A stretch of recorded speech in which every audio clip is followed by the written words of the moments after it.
Hello যশোরবাসী, আসসালামু আলাইকুম।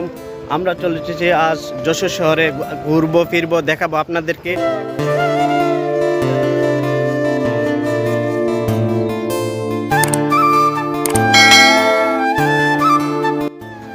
যাচ্ছি কপোতাক্ষ নদ দেখার জন্য, আপনাদেরকেও দেখাবো ইনশাল্লাহ।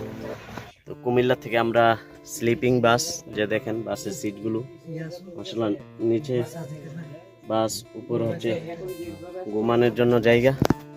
সাথে আছে আমার মামা। মামা আসসালামু আলাইকুম। কেমন লাগতেছে? জি, ভালো লাগতেছে।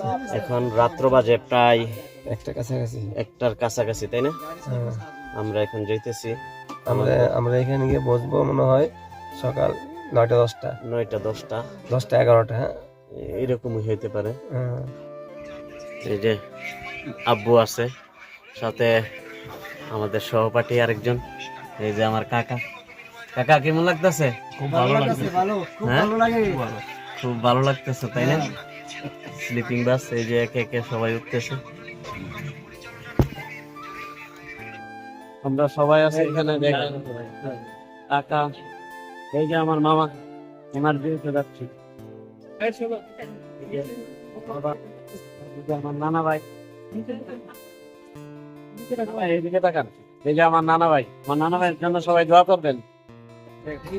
আমরা রাত 12টার সময় যাত্রা শুরু করলাম। এদিকে অনেক মজা মাস্তি করতেছে বন্ধু বান্ধব।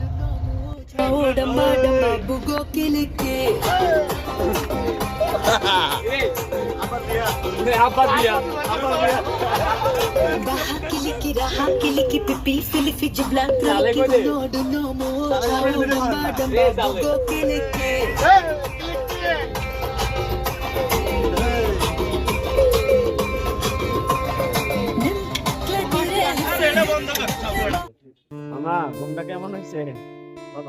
ভালো। ঘুমাইতে ঘুমাইতে আসছি, সারা রাত্র ঘুমাইছি সবাই, একদম সকাল। কয়টা বাজে মামা? 7টা বাজতেছে, 7টা এখনো বাজে নাই।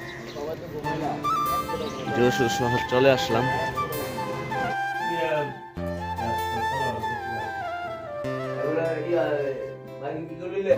যে আমাদের হোটেল রুম, যে আমার মামা শুয়ে রয়েছে। মামা কেমন লাগতেছে? সারা রাত্র ঘুমাইলেন, এখন আবারও ঘুমাইবেন? টায়ার্ড, আমার মামা টায়ার্ড। হ্যাঁ মামা, কেমন লাগছে রাত্রে বেলা? খুব ভালো লাগছে মামা।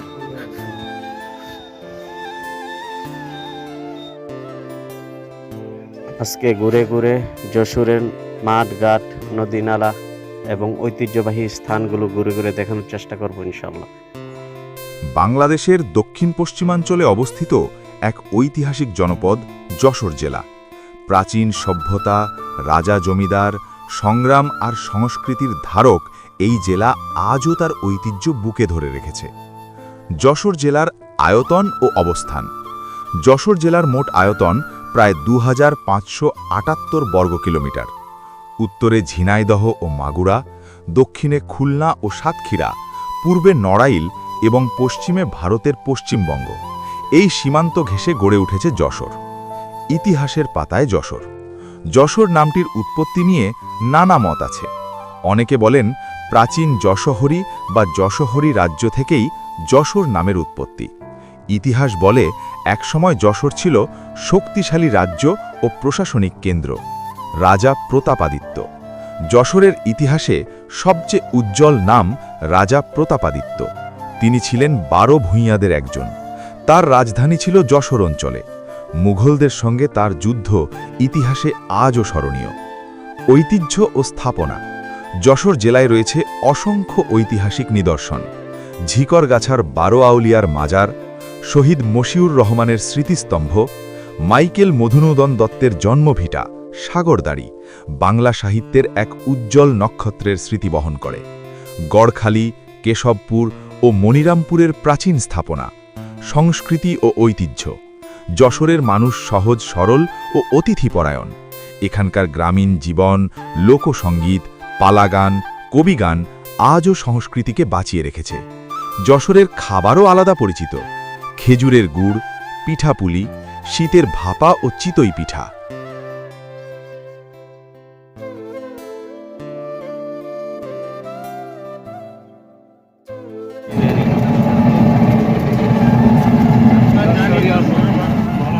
এটাই এয়ারপোর্ট, যশোর এয়ারপোর্ট না? হ্যাঁ, এই আসছে আপনার একদম ভেতরে। এই যে যশোর এয়ারপোর্ট চলে আসলাম।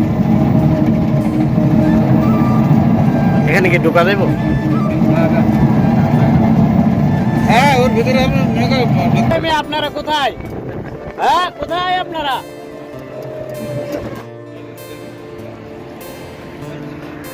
এই যে যশোর বিমানবন্দরে আমরা চলে আসছি।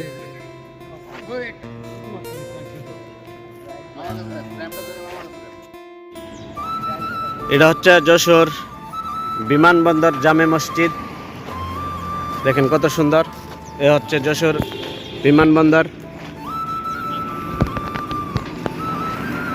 এই যে যশোর বিমানবন্দরে আমরা চলে আসলাম। এই যে আমার এক মামা ছবি তুলতেছে, এই যে আমার অন্য মামারা চলে যাচ্ছে। সিনজিদা, এই যে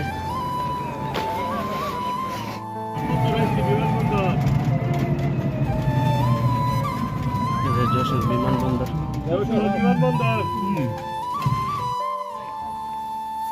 সবাই চলে আসলাম ঘোরার জন্য। এই তো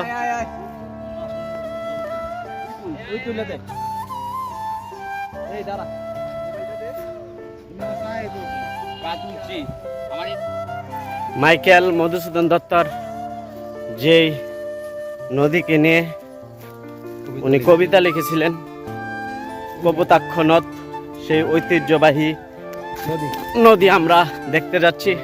সাথে আছে আমার বড় মামা এবং আমার মেজু মামা, ছোট মামা। আমরা সবাই একসাথে আছি ইনশাল্লাহ। আসুন আমরা দেখে আসি।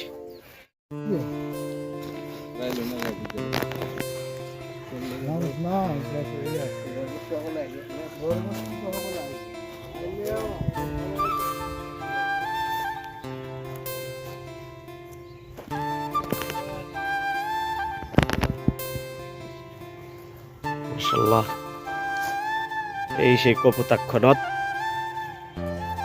যে নদকে নিয়ে মাইকেল মধুসূদন দত্ত কবিতা লিখছেন। এই সেই নদ।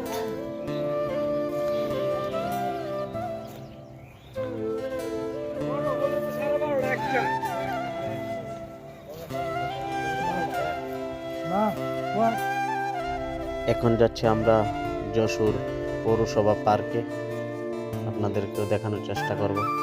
এই যে আমরা চলে আসলাম যশোর পৌরসভা। এটা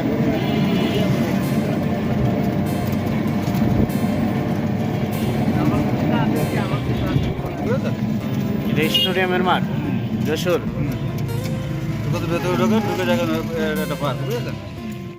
আমরা অল্প সময়ের মধ্যে ঘোরাঘুরি শেষ করে চলে আসলাম আমার বিয়ের বাড়িতে।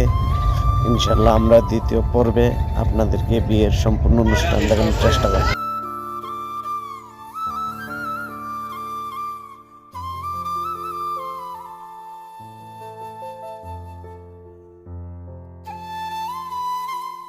এক